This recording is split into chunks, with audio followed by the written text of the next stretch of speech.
আমাদেরকে জুমার নামাজে সবার আগে ঢোকার তৌফিক দান করেছে, বলেন আলহামদুলিল্লাহ। এই যে সবার আগে ঢোকার কি সব গত সপ্তাহে বলেছি না, যে ফেরেশতারা গেটের দরজার কাছে দাঁড়ায় থাকে, সবার আগে ঢুকে সে একটা লাল টুকটুকে উটের সওয়াব পায় আরবে। এরপরে যে ঢোকে তারপরে একটা গাভীর সওয়াব পায়, তারপরে যে ঢোকে তারপরে ছাগলের সওয়াব পায়, তারপরে যে সে একটা মুরগার সওয়াব পায়, তারপরে ঢোকেছে একটা ডিম আন্ডা এগের সওয়াব পায়।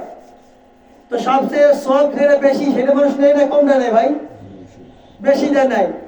দেখবেন যে কিছু মানুষ অন্যান্য মসজিদে যখন হয়ে যায় তখন ভরে যায়, কিছু মানুষ ওই পিছনের কাছে ড্যাঙ্গায় লাভ দিয়ে সামনে চলে আসে কি না আসে, নেতা সাজে। এগুলো কিন্তু হাদিস কোরআনে নাই, নিষেধ আছে। হাদিসে কি আছে ভাই? নিষেধ আছে। যেখানে জায়গা পাবেন সেখানে বসে যাও, সামনে জায়গা পুরো করা। কিন্তু ওই যে সামনে মেম্বারের জন্য জায়গা রাখছে, চেয়ারম্যানের জন্য জায়গা রাখছে, সেক্রেটারি সভাপতির জন্য জায়গা রাখছে, কোন জায়গা রাখে কোন শরিয়াতে নাই, কোন দলিল নাই। এখানে যে আগে আসবে সে বসবে, মালিক সবার। নেথর, সুইপার, রিক্সাওয়ালা, ঠেলাগাড়িওয়ালা যে দিন মজুরি খায়, এবং SP, DC, IG, MP, minister, সরকার যে যেখানে আছে সে সেইখানেই থাকুক, কিন্তু মালিক সবার। একটা রিক্সাওয়ালা 5 ওয়াক্ত নামাজ পড়ে যাইয়ে মসজিদে গিয়ে হালাল রুজি খাইয়ে আল্লাহ বলে একটা ডাক দেয়, আল্লাহ ওর ডাকে সারা দিয়ে তাড়াতাড়ি চলে আসে। ঠিক না? এ হলো মোহাম্মদ। আর ও ডাক দেয়, সারাদিন ডাকে, মৌলবীতে মিলাদ পড়েও ডাকে, তাও কি হয় না, ডাকে সারা দেয় না। মৌলবীকে বেড়াত বলে খাওয়ায়, মৌলবীরা উল্টো বুঝাই সব করে নিয়ে যায়। এখন মৌলবীকে বেশি বদনাম হয়ে গেছে, কি হয় নাই? দেখেন ভাই, আমি কোনো বদনাম না, আজকে এই স্টেজে উঠলে খালি কেমন হয় না? এই দেখেন মাহফিলে উঠলে খালি কি বল, এক হুজুর উঠে গাছে উঠে মাইকের উপরে উঠে আমি অমুক বক্তা তমক বক্তা 60,000 70,000 টাকা দিয়ে তারে আনতে হয়।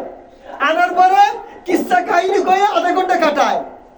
আর আধা ঘন্টা কাটায় কি ওই সভাপতি সেক্রেটারির কথা গতি ওর এখানে সময় শেষ, 40,000 টাকা নিয়ে চলে যায় তোমার ফাঁকি দিয়া। এই যুবক ছেলেরা কত কষ্ট করে এক জায়গায় মাহফিলের আয়োজন করে না, মানুষের বাড়িতে টাকা আনতে যাই নেই, তোমার বক্তারে আনে মানুষ কোরআন হাদিসের কথা শোনার জন্য, জাহান্নাম থেকে বাঁচার জন্য, জান্নাতে যাওয়ার জন্য। তুমি কয়খানে যাই গীবত শিকার করার জন্য স্টেজ ধরছো? বর্তমানে মানুষ এগুলো করে বেড়াচ্ছে। এই জন্য অস্ত্র মানুষের ভিতরে কোনো ভক্তি নেই, আছে ভাই? এখন টাকা আছে, কোটিপতির টাকা দেয়। এখন ওয়াজ মাহফিলে বিভিন্ন জায়গায় দেখবে কি চলে, কত বাজার চলে, ঠিক না বেটি? বাজার আছে, বাজার, ওয়াজ মাহফিলে বাজার বসে, বাজার মেলা বসে, মেলা। এগুলো কিয়ামতের আলামত, এগুলো কোনো ওয়াজ না। বিশাল দোকান বসে, আগে জিজ্ঞেস করে বাজার হুজুর ওই দিকে মাহফিল পাবে, কেমন ব্যবসা কিনা ভালো হবে। হেদায়েতের জন্য কেউ আসে না। 50% আমি বলতেছি, বেশিরভাগই মানুষ আসে কি মেলার জন্য, ঘুরতে আসে। লেখা থাকে মহিলাদের জন্য বসিবার সুব্যবস্থা থাকে, জিজ্ঞেস করে হুজুর মহিলাদের জন্য বসার সুব্যবস্থা আছে? এবার তোর দরকার কি? তোর বড় দিব 10 গ্রাম বিয়ে করে নেই, আমার জিজ্ঞেস করে আর মহিলাদের ব্যবস্থা আছে? মাহফিল করে জিনার থেকে বেরোচ্ছে কেন? মাহফিলে হেদায়েত পাবে মানুষ, মাহফিল থেকে মানুষ আল্লাহকে চিনবে, রসুলের সুন্নাত তরিকা চিনবে, রসুলের আদর্শ গ্রহণ করবে। আজকে মাহফিলে উঠিয়া স্টেজ পাইলে, মাইকের সামনে পাইলে এক অপরের প্রতি গীবত শিকায়ত কইতে থাকে। তা সাধারণ মানুষ কি শুনবে ভাই? শুনবে, রিকশা তারা বোঝে না, সে কিন্তু শুনবে, খেচুড়ি খাওয়া যাবে শুনবে। কিন্তু যারা শিক্ষিত লোক তারা এখন ওয়াজ মাহফিলে বেশি যায় না। আমি অনেক দেখছি, ফলো করেছি, বিভিন্ন জায়গায় ওয়াজ মাহফিল হয়, কিন্তু তারা ওই গানের প্যান্ডেলে যায়, কিন্তু ওই জায়গায় যাচ্ছে না। কেন হচ্ছে যাচ্ছে না? হুজুর আমার যে গীবতের গুনাহ হচ্ছে, আমি ওখানে যাই গীবত, খালি গীবত শুনি। হুজুর স্টেজ উঠে অমুক ভালো না তমুক ভাই না, এই কথা শুরু করে। হুজুরের কাছে কোরআন হাদিসের কথা শুনবো, হাদিসের কথা শুনবো, আমরা হকের কথা শুনবো, জাহান্নাম থেকে জান্নাতে যাবো সেই কথা শুনবো। হুজুর যাই শুরু করে দেখি অমুক বক্তা ভালো না, তমুক বক্তা ভালো না, আমি ভালো, এই কথা শুরু করে দেয়। কিভাবে অশুনবে? এর জন্য আমার কথা ভাই, আমি বর্তমান কইতেছি না, আমি যেটা সমাজে ঘটে সেটা বলি। বর্তমান প্রেক্ষাপট নিয়ে কথা বলতে হয়। আজকে মাহফিল কিন্তু প্রতি সপ্তাহে একটা দুই জায়গায় থাকে, থাকে না ভাই?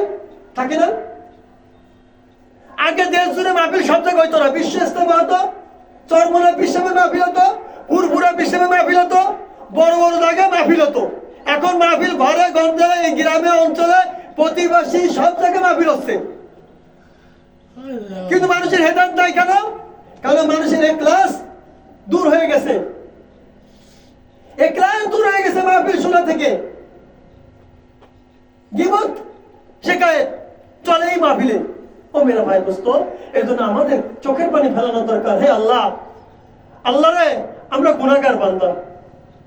মাবুদ, আমার মতো গুনাহগার বান্দা আর পৃথিবীতে কেউ নাই।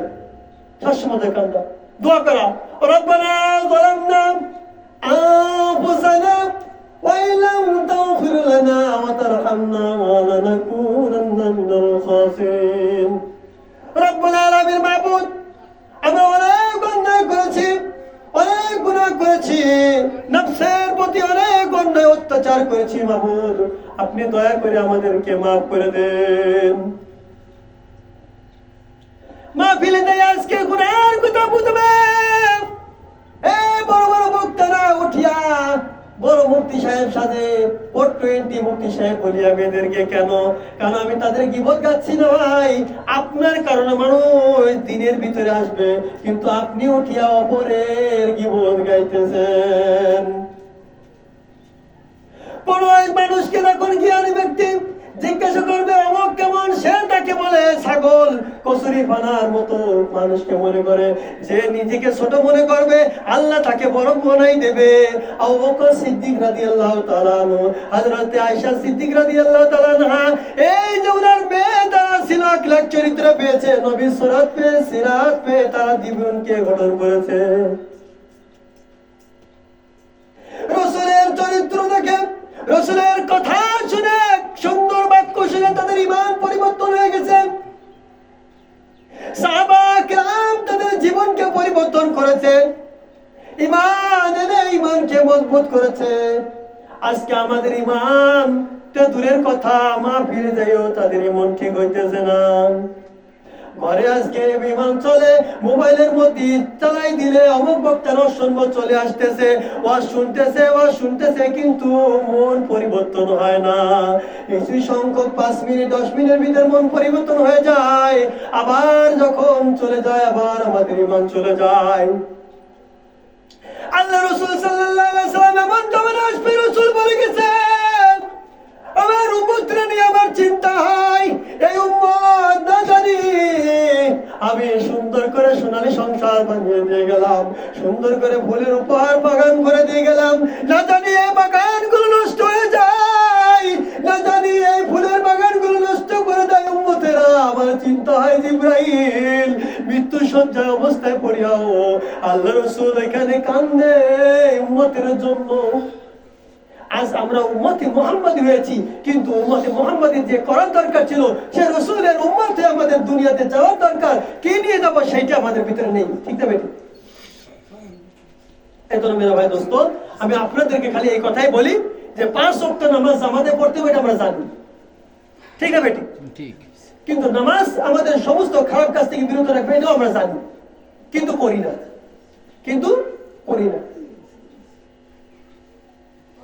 কি তো অবস্থা হয়ে গেছে আমাদের ভিতরে, আমি চিন্তা করি। আল্লাহ কোরআন শরীফে বলতেছেন, সূরাতুল বাকারা, আল্লাযীনা ইউমিনুনা বিল গায়বি ওয়া ইউকিমুনাস সালাতা ওয়া মিম্মা রাযাকনাহুম ইউনফিকুন।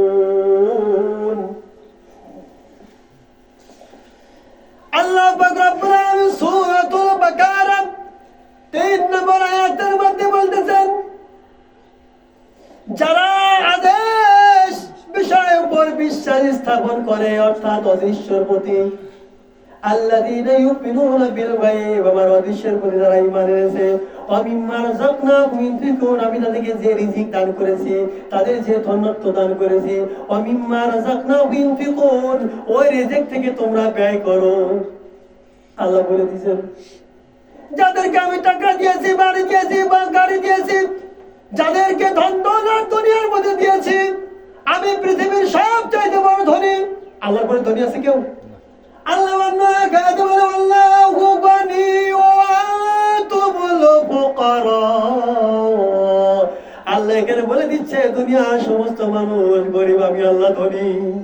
সুবহানাল্লাহ। এই মর্ম অনুযায়ী বুঝে যায় কি, যারা পৃথিবীর মধ্যে এখন ধনী ধনী করে বেড়াচ্ছেন, টাকার মালিক, বাড়ির মালিক, 7-8টা বাড়ি, ঢাকা গুলশানের মধ্যে তার 8টা বাড়ি, ঢাকা মিরপুরে তার 10তলা বিল্ডিং, সে এখন বড় ধনী, বিশাল বড় ধনী মনে করতেছেন। কিন্তু আল্লাহর এই কোরআনের আয়াত অনুযায়ী পৃথিবীর সমস্ত মানুষ করে, যারা কোরআনের আলেম, যারা হাফেজ, যারা গরিব মিসকিন, তাদের নিয়ে আল্লাহর খেলা। আল্লাহ বলতেছেন সবচেয়ে বড় ধনী আমি, যারা আমার মুমিন বান্দা তারা আমার সঙ্গে ধনী, বলে সুবহানাল্লাহ। তাফসীর আছে, যারা মুমিন বান্দা, যারা